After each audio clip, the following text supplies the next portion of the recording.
Hello दोस्तों, नमस्कार। स्वागत है एक बार फिर से आपका अपने यूट्यूब चैनल ज्ञान ऑटोमेशन में। आज हम लोग बात करने वाले हैं कॉन्ट्रैक्टर के इंटरलॉकिंग के बारे में।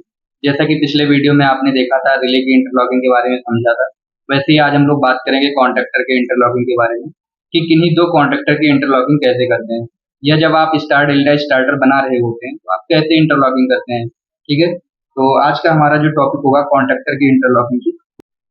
तो अगर आप हमारे चैनल पे नए हैं तो चैनल को सब्सक्राइब कर लेना और बेल आइकन को प्रेस करना बिल्कुल ना भूलना। ठीक है, तो आज का जो टॉपिक है हमारा वो है इंटरलॉकिंग इंटरलॉकिंग ऑफ कॉन्ट्रैक्टर। ठीक है, हम लोग कॉन्ट्रैक्टर की इंटरलॉकिंग को समझेंगे।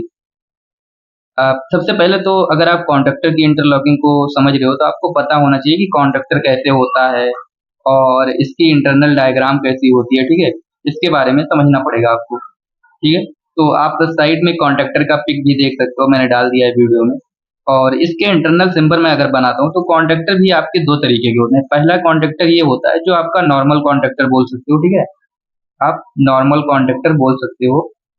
इसमें क्या होता है, इस नॉर्मल कॉन्ट्रैक्टर की बात करूं तो इसमें जो टर्मिनल होते हैं, ठीक है, जैसे मैं मानता हूं यहाँ पे कॉन्ट्रैक्टर का सिंबल बनाता हूँ, ठीक है, कि ये अपना कॉन्ट्रैक्टर का सिंबल है। तो इसमें क्या होगा कि आपका दो टर्मिनल तो एनो होगा। ठीक है, दो एनो होगा और दो क्या होगा, एनसी टर्मिनल होगा। ठीक है, ये और ये आपका हो जाएगा एनसी टर्मिनल और ये हो जाएगा आपका एनो टर्मिनल। और यहाँ से हम लोग क्या करेंगे, जो ऊपर सप्लाई होगी वो नीचे मिलेगा।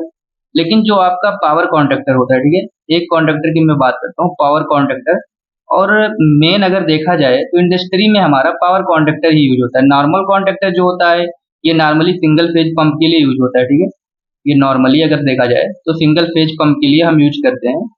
बाकी अगर मैं बात करूं तो 99% पावर कॉन्ट्रैक्टर ही यूज होता है इंडस्ट्री में। अलग अलग वेंडर्स के अलग अलग तरीके के कॉन्ट्रैक्टर आते हैं।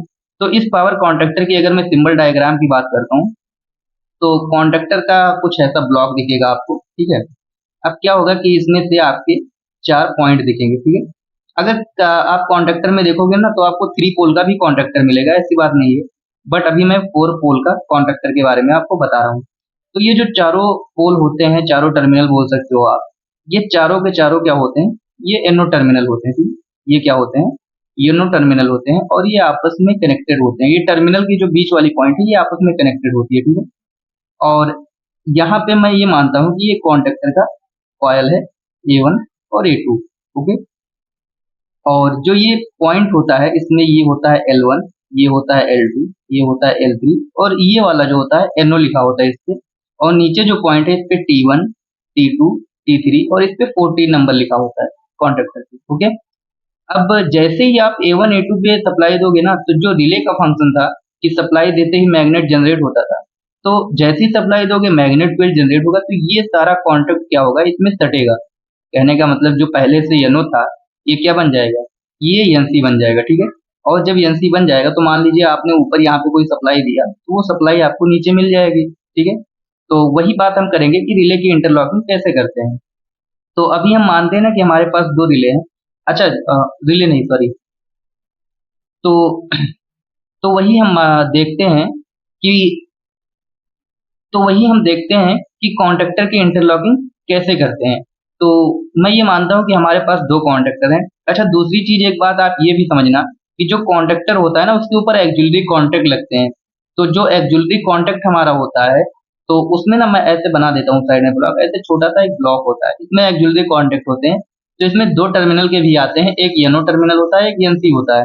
और इसमें ना फोर टर्मिनल के भी आते हैं जिसमें दो एनो दो एनसी होता है। आप साइड में फोटो में देख भी सकते हो, वीडियो में मैंने डाल दिया है कि इस तरीके से एक्जुलरी कॉन्ट्रैक्ट होते हैं। ठीक है, अब क्या करेंगे, हम मानते हैं कि हमारे पास दो कॉन्ट्रैक्टर है। ठीक है, इंटरलॉकिंग करनी है मुझे कॉन्ट्रैक्टर की। तो सबसे पहले बस वही रिले वाला आपको जो मैंने पिछले वीडियो में बताया था वही आपको फॉलो करना है। आपके पास लाइव सप्लाई होगी। ठीक है, उसके बाद आप यहाँ से लाइव सप्लाई उठाओगे, आप यहाँ पर एक एनसी पुश बटन लगा दोगे। अच्छा, एनसी पुश बटन हमेशा स्टॉप के लिए लगाया जाता है। अब इस एनसी पुश बटन से वायर निकालोगे, ये आपका दो सेक्शन में डिवाइड हो जाएगा। पहला क्या है कि ये यहाँ से जाएगा आपका स्टार्ट पुश बटन में और इधर भी आपका जाएगा स्टार्ट पुश बटन में। इसको मैं मान लेता हूँ स्टार्ट 1 है और इसको मैं मान लेता हूँ स्टार्ट 2 है। ठीक, ये आगे जाएगा, ये भी आगे जाएगा। अब हम क्या करेंगे, कि यहाँ पे एनसी पड़ेगा और यहाँ पे भी एनसी पड़ेगा, लेकिन किसका, इसमें K1 का पड़ जाएगा और इसमें K2 का पड़ जाएगा और इसमें K1 का पड़ेगा। कहने का मतलब ये है कि इसमें हम कॉन्डक्टर 2 की एनसी डालेंगे, इसमें कॉन्डक्टर 1 की एनसी डालेंगे। कॉन्डक्टर को हमने K से डिनोट किया है। अब करेंगे क्या कि जैसे कॉन्डक्टर 1 और कॉन्डक्टर 2 की एनसी हमने इसमें डाल दी, यहाँ पे हो जाएगा ये A1 A2 आपका कॉन्डक्टर का किसका, ये A1 A2 हो जाएगा आपका K1 का, और यहीं पे ये A1 A2 हो जाएगा आपका, ये A1 A2 हो जाएगा आपका K2 का। K2 मतलब कॉन्डक्टर 2, और यहाँ पे हमने इसको न्यूट्रल सप्लाई दे दिया। आप ना यहाँ पर एक सिंगल फेज की लाइट लगा सकते हो या इंडिकेटर आप बोल सकते हो, ठीक है। और यहाँ पर भी आपने एक इंडिकेटर लगा दिया। अब क्या होगा, जैसे ही आप स्टार्ट बटन दबाओगे तो ये कॉन्डक्टर ऑन होगा, बट अभी होल्डिंग नहीं होगी, आपको होल्डिंग भी करना पड़ेगा। रिले में आपके पास कॉमन और येनो था 9 नंबर और 5 नंबर, आप उससे होल्डिंग कर लेते थे। बट यहाँ पे क्या है कि आपको 13 नंबर और 14 नंबर जो दिखेगा, कॉन्डक्टर का जो येनो है ये 13 और 14 नंबर होता है। तो यहाँ पे जो मैं होल्डिंग करूंगा ये 13 नंबर से और 14 नंबर से करूंगा। ये किसका है, ये K1 का 13 14 है। और इधर जो होल्डिंग होगा ये किसका 13 14 होगा, ये 13 14 होगा, बट ये K2 का होगा। किसका होगा, K2 का होगा। तो जैसे ही आप स्टार्ट बटन दबाओगे K1 ऑन होगा, वैसे ही ये क्या बन जाएगा, ये येनो बन जाएगा। और फिर अगर आप चाहोगे दूसरे वाले कॉन्डक्टर को ऑन कर लो तो आप नहीं ऑन कर पाओगे। और जब आप स्टॉप कर दोगे यहाँ से और फिर जब स्टार्ट टू दबाओगे तो ये कॉन्डक्टर ऑन होगा, और इसके ऑन होने से ये क्या बन जाएगा, ये येनो बन जाएगा आपका, ठीक है। और इसके येनो बनते ही फिर अगर आप चाहोगे यहाँ से पहले कॉन्डक्टर को ऑन कर लो तो आप नहीं ऑन कर पाओगे।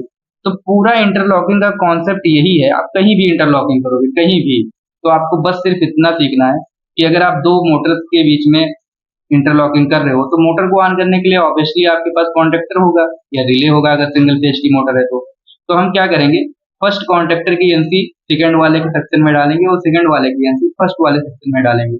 तो मुझे उम्मीद है कि इंटरलॉकिंग का मतलब आपको समझ में आया होगा, और इंटरलॉकिंग कैसे करते हैं ये भी आपको समझ में आया होगा। तो अगर वीडियो अच्छी लगे तो आप चैनल को सब्सक्राइब जरूर करना, और ये वीडियो अपने दोस्तों के पास तक जरूर शेयर करना। जय हिंद, जय भारत।